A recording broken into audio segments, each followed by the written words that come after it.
अतुल की मम्मी सीमा हमारे यहाँ काम करती थी। उस वक्त मैं दूसरी क्लास में थी जब मेरी मम्मी के कहने पर सीमा आंटी ने अपने बेटे का स्कूल में एडमिशन कराया। अतुल बहुत ही बुद्धिमान लड़का था, जिस वजह से मम्मी ने मास्टर जी से बोलकर अतुल को मेरी ही क्लास में करा दिया। मैं स्कूल में खुद को उसके साथ सुरक्षित महसूस करती थी। अतुल मुझसे 1 साल बड़ा था। उसके मम्मी पापा हमारे ही पुराने घर में रहते थे और हम एक साथ ही स्कूल जाते थे। और शाम में भी वो अपनी मम्मी के साथ बैग लेकर हमारे घर ही आ जाता था। उसकी मम्मी घर का काम करती और हम बड़े भाई से ट्यूशन पढ़ते थे। उम्र में बड़े और ज़्यादा दिमाग होने के कारण अतुल को मुझसे जल्दी याद हो जाता था और मेरे भाई हमेशा अतुल की तारीफ करते। तो मम्मी कहती, अतुल तुम गुंजन को भी याद करा दिया करो। भैया ने मैट्रिक पास कर लिया था और आगे पढ़ने के लिए उन्हें शहर जाना पड़ा, मगर अभी भी अतुल और मैं भैया के रूम में ही पढ़ाई करते थे। उस वक्त मेरी उम्र 10 साल के करीब थी। मैं पढ़ाई में इतनी व्यस्त हो गई थी कि मुझे दुनिया और घर की बातों की कोई खबर ही नहीं थी। अतुल हमारे साथ ही खेल कूद कर बड़ा हुआ था, तो मम्मी अतुल को हमारे जैसा ही मानती थी और अक्सर अतुल को बोलती रहती थी कि स्कूल में गुंजन का ख्याल रखा करो, ये छोटी है और दूसरे बच्चे इसे परेशान करते हैं। हमारे गांव में उस वक्त 2 ही स्कूल थे। वक्त तेजी से गुजरता गया। अब हम बड़े हो गए थे और जब भी हम अकेले होते तो अतुल मुझसे कुछ अलग तरह की ही बातें करता था और अतुल की बातों से मैं परेशान हो चुकी थी, मगर कभी किसी से कुछ नहीं बताती, क्योंकि अतुल कहता था कि किसी से मत बताना, और अगर तुमने किसी को बता भी दिया तो तुम्हारी मम्मी तुम्हारा स्कूल जाना बंद करा देगी। मेरा क्या है, मैं तो अपने अंकल के पास गांव में चला जाऊंगा। अतुल की ये बातें ज़्यादातर प्यार और शादी के संबंध में ही होती थी। मैं अतुल के साथ खुद को सुरक्षित महसूस करती थी और मैं नहीं चाहती थी कि वो मुझे छोड़कर कहीं चला जाए। इस कारण ही उसकी ऊट पटांग बातों को बर्दाश्त कर लिया करती थी। अतुल को मैंने अपने जन्मदिन पर भी घर बुलाया था। उसने मुझे एक डायरी भी गिफ्ट की थी। मेहमान बहुत ज़्यादा आए हुए थे, जिस वजह से घर का काम भी बहुत ज़्यादा बढ़ गया था। तो अतुल की मम्मी ने अतुल को अपनी मदद के लिए घर पर ही रोक लिया था। काम खत्म हो जाने के बाद मेरी मम्मी ने अतुल को भाई के कमरे में ही सोने को बोल दिया, क्योंकि भाई पढ़ने के लिए बाहर गए हुए थे तो उनका रूम खाली पड़ा था। लेकिन उस रात मुझे नींद नहीं आ रही थी, तो मैं अतुल के पास गई तो वो भी जागा हुआ था। फिर हमने सारी रात खूब सारी बातें की। उस वक्त मुझे बिल्कुल भी ये एहसास नहीं होता था कि अतुल हमारी नौकरानी का बेटा है, क्योंकि हमारा जमींदार घराना था और घर या खेतों में काम करने वालों से हम लोग थोड़ा अलग ही रहते थे।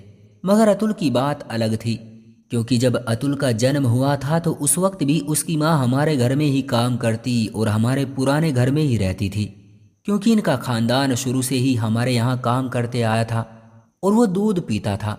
जब उसकी मम्मी उसको साथ लेकर हमारे घर आती और सारा दिन वो हमारे घर पर लगे एक झूले में ही पड़ा रहता था और खेलता रहता था। उस वक्त तो मेरा जन्म भी नहीं हुआ था और ये सब बातें मुझे मेरी मम्मी ने बताई थी, क्योंकि मेरे मम्मी पापा भी अक्सर इसे खिलाते थे और अपने बच्चों जैसा ही प्यार करते थे। खैर, मेरे जन्मदिन वाली रात हम दोनों ने भाई के कमरे में ही गुजारी। उस रात मैं पहली बार प्यार के एहसास से वाकिफ हुई। हालांकि मेरी उम्र कम थी, मगर अतुल ने मुझसे वो बातें की जो जिंदगी भर के लिए यादगार बन गई। उसके बाद मैं वहाँ से उठी और अपने कमरे में आ गई। उस दिन मुझे अपनी खूबसूरती का एहसास शिद्दत से हुआ था। अतुल पूरी तरह मेरी मोहब्बत में पड़ चुका था, लेकिन मुझे अतुल में दिलचस्पी जरूर थी, मगर मैं उससे प्यार नहीं करती थी, क्योंकि जब भी मैं उसके बारे में सोचती तो वो मुझे इतना खास नहीं लगता था। मगर जब भी ये मेरे साथ नहीं होता था तो मैं अपने आप को थोड़ा अकेला महसूस करती थी। सच तो ये था कि मुझे अतुल नहीं बल्कि उसकी बातें बहुत पसंद थी। वो अक्सर मेरी तारीफ करता और उसकी बातें सुनकर मैं बहुत खुश हो जाती। हमारा रिश्ता जिस्मों का नहीं बल्कि भावनात्मक था। ऐसी भावनाएं जो परिवर्तनशील होती हैं, स्थायी नहीं। एक दिन पास ही के गांव में किसी की मृत्यु हो गई थी, जो कि हमारे रिश्तेदार थे। सारे घर वाले वहाँ चले गए। मेरी तबीयत खराब होने के कारण मैं नहीं गई और मेरी मम्मी अतुल की मम्मी को मेरी देखभाल करने के लिए मेरे पास छोड़कर चली गई। अतुल की मम्मी तो रात में सो गई, लेकिन अतुल को नींद नहीं आई। वो मेरे बेड पर ही बैठा था। मुझे बहुत तेज बुखार था और अतुल मेरे माथे पर ठंडे पानी की पट्टियां रख रहा था। इसने मेरा सिर अपनी गोद में रखा हुआ था। मुझे नहीं पता कब और कैसे मेरी बड़ी बहन का पति कमरे में आ गया। वो ये नज़ारा देखकर बहुत ज़्यादा गुस्से में आ गया। उन्होंने अतुल को खूब चांटे लगाए और उसकी मम्मी को भी उठाकर बहुत बुरा भला कहा। अतुल तो उसी वक्त अपने घर चला गया और सुबह उसकी मम्मी से मेरी बहन के पति ने न जाने क्या क्या बोला कि उसकी मम्मी ने उसे उसके चाचा के यहाँ गांव में भेज दिया। हैरानी की बात तो ये थी कि ना तो सीमा आंटी ने मम्मी से ये बात बताई और ना ही मेरे जीजा जी ने, मगर सीमा आंटी को ये धमकी जरूर दी थी कि अगर अब मैंने तुम्हारे लड़के को इस घर के आसपास भी देखा तो उसकी गर्दन उड़ा दूंगा। अपनी लापरवाही के कारण वो बेचारी बहुत ज़्यादा शर्मिंदा थी, लेकिन उसने भी मम्मी के सामने अपना मुंह ना खोला। मुझे लगा कि मेरे जीजा जी इस बात का जिक्र जरूर मेरी मम्मी या मेरी बहन से करेंगे और उसके बाद मुझे भी मार पड़ेगी। इस डर से मैं चुप चुप सी रहती थी। इस बात को अब काफ़ी दिन हो चुके थे। मेरे जीजा जी ने किसी से भी इस बात का कोई जिक्र नहीं किया। मैं सोचने लगी, मेरी बहन का पति या तो बहुत अच्छे इंसान है कि मुझे मेरी मम्मी की नज़रों में नहीं गिराना चाहते, या फिर इन्होंने सीमा आंटी के ऊपर ये एहसान किया है क्योंकि वो हमारे यहाँ बहुत समय से काम करती थी और शायद वो इसी कारण उसकी बेइज्जती करना नहीं चाहते थे। मगर मेरी ये सारी गलत सोच थी क्योंकि उनको ना तो सीमा आंटी से कोई हमदर्दी थी और ना मुझसे, बल्कि उन्होंने मुझे मेरे उस अपराध की सज़ा खुद देने की ठान ली थी। ऐसी घिनौनी सज़ा के उससे अच्छा था कि मेरी मृत्यु हो जाती। अब जब भी मौका मिलता उस राज को आड़ बनाकर वो मेरे करीब आ जाते और धमकी देते कि सारी दुनिया में तुम्हें बदनाम कर दूंगा, तुम्हारी ज़िंदगी हमेशा हमेशा के लिए बर्बाद कर दूंगा। उस भेड़िए की बातों से मैं बहुत ज़्यादा डर जाती और उसकी हवस का शिकार हो जाती। मुझ में इतनी भी हिम्मत नहीं होती कि मैं उससे पूछ लेती कि आखिर मैंने किया क्या है। मुझे तो कुछ पता भी नहीं था क्योंकि मुझे बहुत तेज़ बुखार था और अतुल तो सिर्फ मेरे माथे पर ठंडी पट्टी रख रहा था। हमने ऐसी तो कोई भी हरकत नहीं की थी कि आप हमें कसूरवार ठहराएं, मगर उसके आगे तो मेरी बोलती ही बंद हो जाती थी। ठंडे ठंडे पसीने आने लगते थे, अंदर ही अंदर घुटती रहती और मैं किसी से कुछ कह भी नहीं सकती थी। मगर मैं चाहती थी कि इस नरक से मेरी जान छूट जाए। सोचती रहती थी कि किस तरह मम्मी पापा भाई या फिर बहन को बताया जाए। यही सोचते सोचते सुबह हो जाती, मगर कभी किसी को बताने की हिम्मत ही नहीं होती थी। उस समय कम उम्र के कारण डर बहुत ज़्यादा था और अक्ल कम थी। बस फिर क्या था, मैंने हालात से समझौता कर लिया ताकि वो मुझे डराना बंद कर दे। अब वो जो बोलता मैं मान लेती थी। वो जिस हद तक मुझे परेशान करता मैं सह लेती। उसका हमारे घर में भी बहुत आना जाना था। बड़ी बहन भी मेरे लाख मना करने पर भी अक्सर मुझे ज़बरदस्ती अपने घर ले जाती और वहाँ जब भी मौका मिलता उनका पति मेरा हाथ पकड़ लेता।